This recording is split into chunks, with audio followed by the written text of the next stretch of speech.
So today for our lesson, we are going to be drawing a cup of hot chocolate because the weather is getting colder and that makes us reach for a cup of hot chocolate or coffee or whatever warm drink you like to drink. So let's start by having your paper. Either way, it really doesn't matter, but the thing you want to make sure you do for this project is making sure you do not draw your little cup this big. You have all this paper, so use your room that you have. We're gonna start at a little bit above the bottom to draw a curve.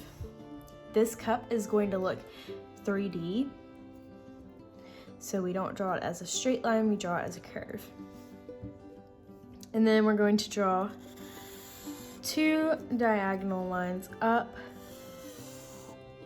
It's okay if yours is not perfect, mine is not either. And then this curve down here needs to match this curve. So, draw a curve, and also my Sharpie is dying. And then draw another curve so we can see what's inside of that cup. The next thing is going to be drawing the handle on the side. So you draw a curve around and down, and then another one that follows.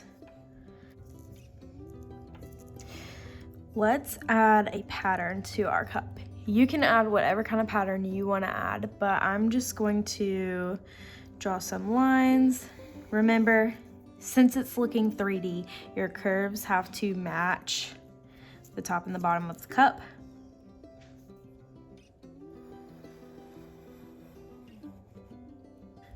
Okay, I'm gonna add another pattern down here. So I'm just gonna do vertical stripes down here. Again, you can do whatever you want on yours. I'm just keeping it kind of simple.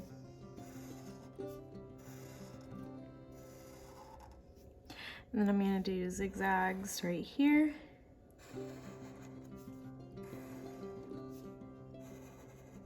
We're gonna have some marshmallows floating inside of the cup.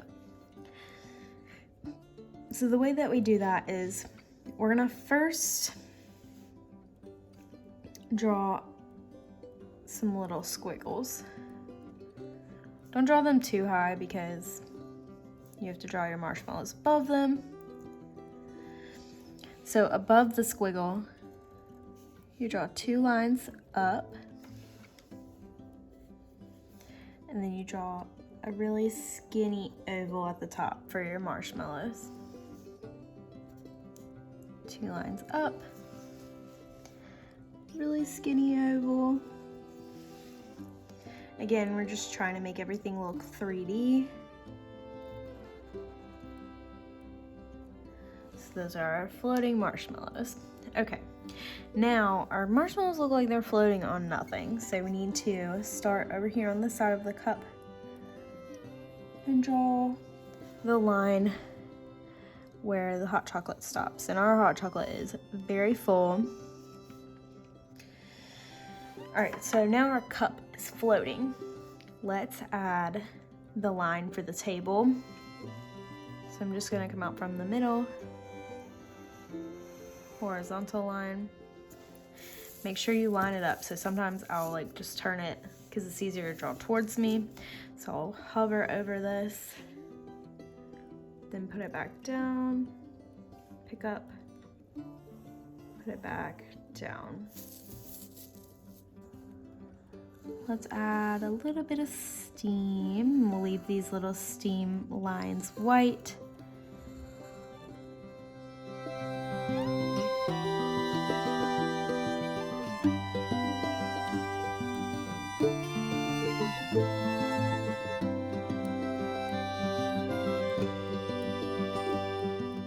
And we're also gonna add a shadow. Since it's 3D, let's go ahead and make it lifelike. The shadow is going to be coming over here because the light is from this side, and so wherever there's light, you can even see it from my window over here. My hand is right here, the light is coming from over here, so the shadow goes behind it. So let's just pretend the light is coming from this way, the way it is, and we're just gonna add a shadow. So let's just draw two lines straight out to the edge of the paper. It's a really dramatic shadow, and that's where we will fill in with a little bit of black for our crayon. Let's also add a pattern in the background as we color, but I want you to think about your color scheme. So we've been talking about color schemes, we've been talking about the color wheel. I want you to either make your cup warm or cool, and then make your background the opposite of that. So for example, if I make my cup cool colors, my background has to be warm colors. If I make my background cool colors, my cup has to be warm colors. All aside from our hot chocolate, which will definitely be brown because that's what color it is. So let's go ahead and color the basic colors of this. I'm gonna put on a time lapse.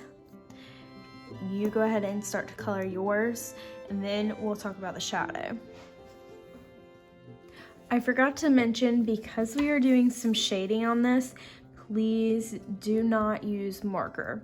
You can use colored pencils, you can use crayons, maybe if you have oil pastels, you could use those, but don't use markers. They do not blend well for our shading.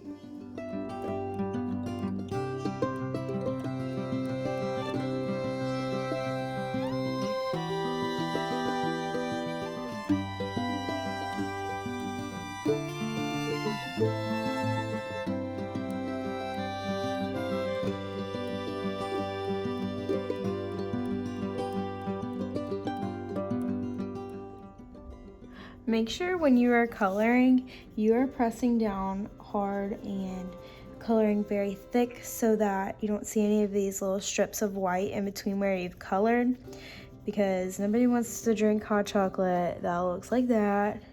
We want really nice, thick hot chocolate. Okay, now we're gonna add some shading in. So you're gonna need to grab a black crayon. And I didn't mention this before, but you need to make sure you go ahead and color in with your table color for that part where we're shading. And you're just gonna add in some black for the shadow.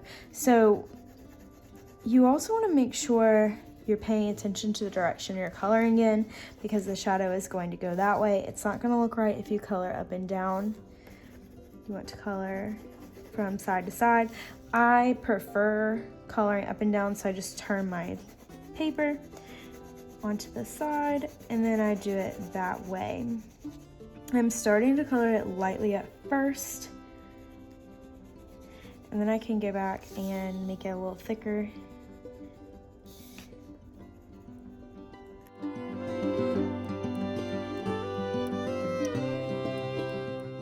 It's okay if you still see a little bit of yellow in there, because you would still see the color of the table even though there's a shadow.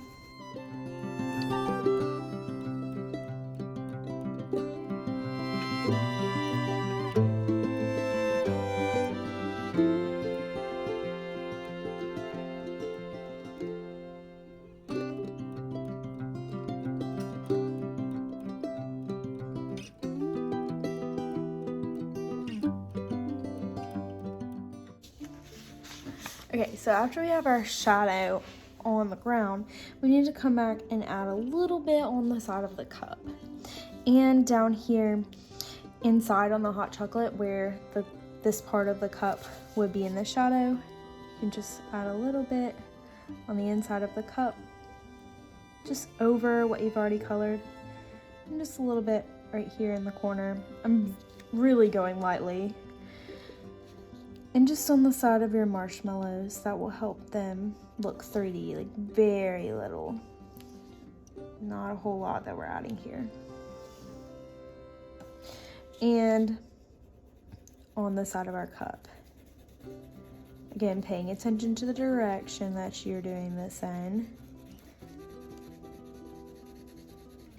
It would be darker over here and gradually get lighter as you go towards the light. So I'm just starting with a light layer first.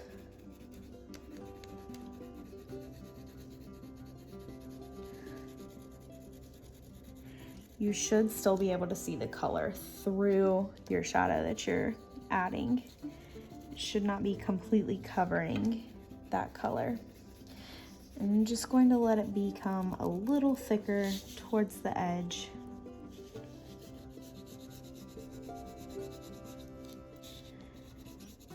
So you just gradually build that shadow, and also it will be darker closest to the cup. So you can build it on the actual cast shadow. This is the cast shadow, the one that is on the table. And it also gets lighter and lighter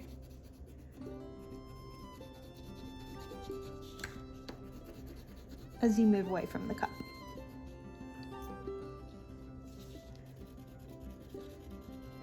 So it takes a little bit of patience to do this. But you just have patience and take your time on it, and it will look really nice.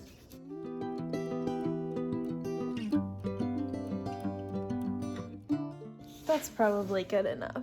Yeah, that looks really nice. Also, if you want to add a little highlight where the light might be hitting this handle right here, you can grab a white crayon. I'm just doing a little highlight to make that cup look a little shiny. Just an extra step you could do if you like. I'd love to see what y'all's turns out like, so bring it to class so I can see it when it's complete.